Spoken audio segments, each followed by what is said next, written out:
Hola y bienvenidos a nuestro canal Mundo Caballo de Troya. En este video te hablaremos sobre el milagro de la multiplicación de los panes y peces.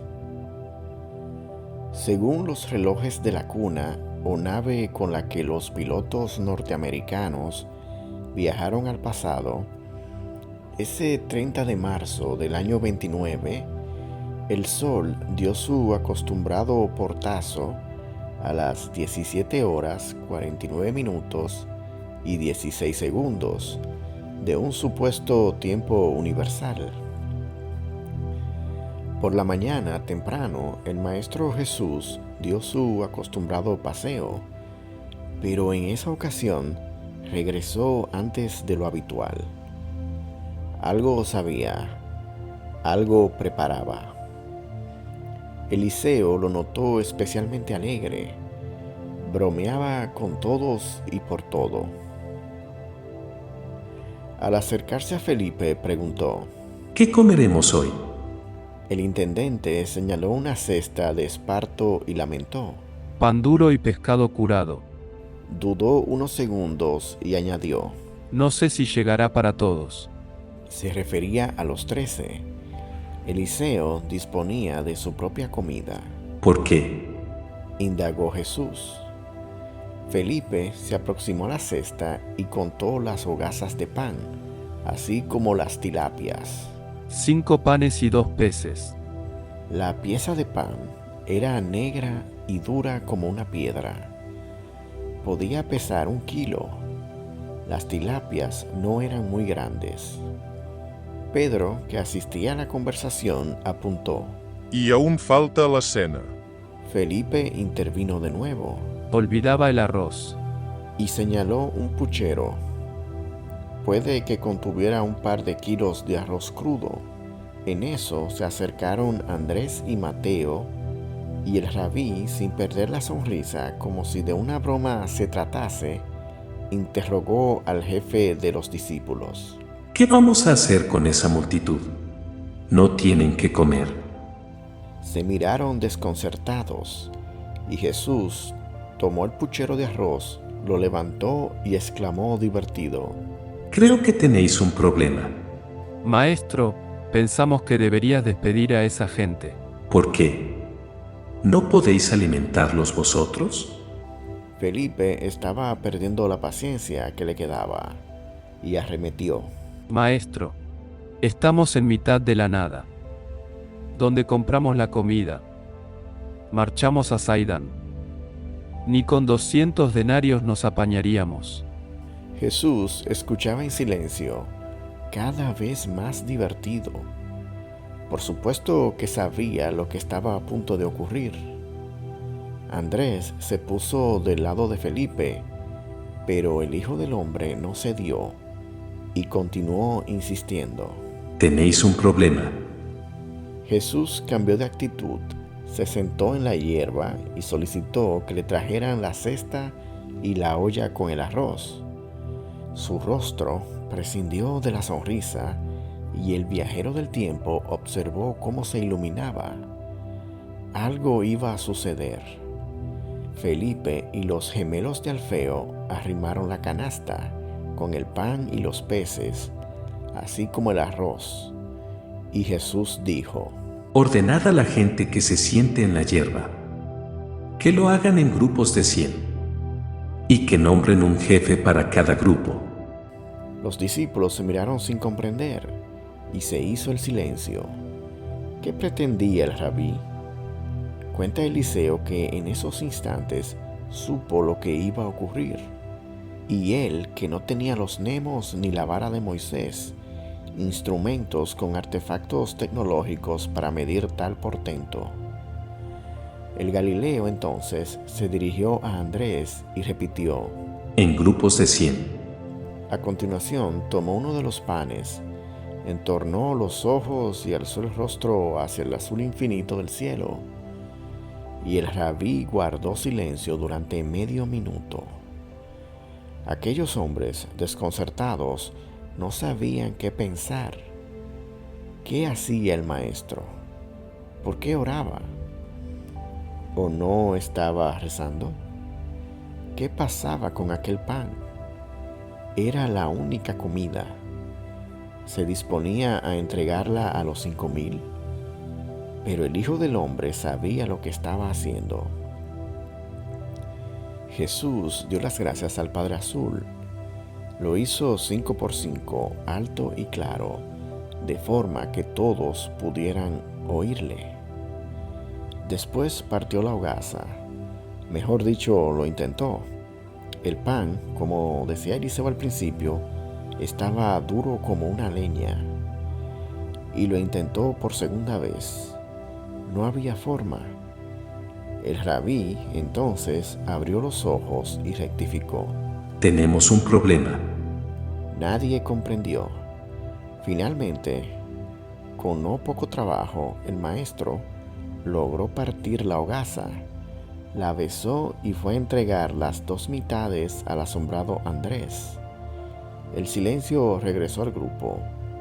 El Hijo del Hombre tomó entonces una de las tilapias curadas y volvió a entornar los ojos. Repitió en silencio la plegaria y troceó el pescado, esta vez sin problemas, en 4 partes. Dio las gracias a Abba y lo dejó en las manos del jefe de los discípulos, e hizo lo mismo con un puñado de arroz. Ahora, llevad la comida a la multitud. Nadie se movió, nadie comprendía. ¿La comida a la gente? Eran más de 5,000. Allí solo había 5 panes, 2 tilapias y algo de arroz. ¿Se había vuelto loco? Los discípulos contemplaban la cesta y el cubo y después desviaban la mirada hacia el maestro. Pero no hubo más explicaciones. Felipe resumió el pensamiento de todos. Señor, ¿y qué hacemos con esto?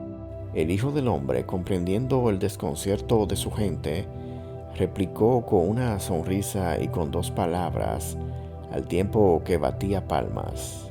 Aire. Aire. Cuenta Eliseo que los discípulos olvidaron que el rabí les había ordenado que formaran a la multitud en grupos de 100. Andrés llamó al resto de los íntimos y con la ayuda de algunos seguidores empezaron a organizar a la gente. Eliseo dice en esta parte del libro que permaneció junto a la cesta y el cubo, pendiente de la comida. Uno de los gemelos, Jacobo, se quedó al lado del norteamericano. Fue en esos momentos cuando el piloto de la USAF empezó a sentir aquel cosquilleo en las manos y en los pies. Después llegaron los mareos. Eran mareos breves pero intensos. El cosquilleo se prolongó unos minutos y el norteamericano empezó a notar un olor a quemado. Para ser exacto, a cables quemados. Eliseo conocía ese olor. Se registraba cuando el ordenador central de la nave que viajaba al pasado llevaba a cabo la inversión de masa. Eliseo dice que calculó la hora. Podía ser la 7ª, es decir, la 1 de la tarde. Los discípulos y seguidores necesitaron una hora larga para organizar 50 grupos de 100 personas. En eso, alguien hizo una observación. El rabí no estaba. Miraron a su alrededor, pero no lo hallaron, e imaginaron que se había retirado a las lagunas. Era su costumbre. Finalmente cargaron la comida y se dirigieron al primer grupo de 100 personas. Al llegar al grupo, Felipe se encargó de tomar la mitad de una de las hogazas situada en lo alto de la cesta. Pero al agarrar el pan de cebada, algo pasó. Felipe lanzó un gemido y soltó el trozo de hogaza y sacudió los dedos de su mano izquierda, al tiempo que exclamaba: Quema. Eliseo no podía entenderlo. Aquel pan llevaba 3 días con ellos, como poco. Estaba duro y lógicamente frío. Dice el viajero del tiempo que no pudo resistirse. Se hizo con el trozo que había caído en la hierba y tuvo que soltarlo. Sintió un corrientazo. ¿Se estaba volviendo loco? ¿Electricidad en el año 29? Y en un pedazo de pan. Eso era inviable y absurdo. El jefe de los discípulos agarró la tilapia que seguía entera y esperó a que un anciano que habían elegido para que troceara el pan. Su intención era entregársela a continuación y que procediera a idéntico troceado, repartiéndola después entre los presentes. Pero algo sucedió. El anciano partía y partía el pan y repartía trozos, pero la media hogaza continuaba entera. Eliseo se colocó a medio metro de las manos del hombre que repartía. No había duda, no estaba soñando. El pan seguía entero, intacto a pesar de los pellizcos propinados por el viejo que estaba repartiéndolos. Y el rumor inicial se convirtió en clamor. Andrés y el resto de los discípulos aparecían tan asombrados como el explorador del tiempo. Nadie entendía qué estaba sucediendo. Asombroso. El anciano procedió y fue partiendo el pescado curado, y cada trozo pasó de mano en mano. Eliseo contó otras 100 porciones. Allí seguía la tilapia, entera entre los dedos del jefe del grupo. Y se repitió la escena vivida en el primer grupo de seguidores. Andrés entregó la otra mitad de la hogaza y uno de los hombres inició la operación de troceado y reparto, y el trozo de pan continuó intacto. Eliseo se fijó en la canasta, contó de nuevo las hogazas, 5. No era posible, y volvió a contar, 5. Él había visto cómo troceaban las 2 mitades de una de las hogazas. ¿Cómo era posible que siguieran allí, en lo alto de la cesta? No sabía cómo lo hizo, pero lo hizo. Y lo mismo sucedió con las tilapias. A pesar del reparto, siempre estuvieron allí, en la cesta, entre los panes. ¿Dónde estaba el truco?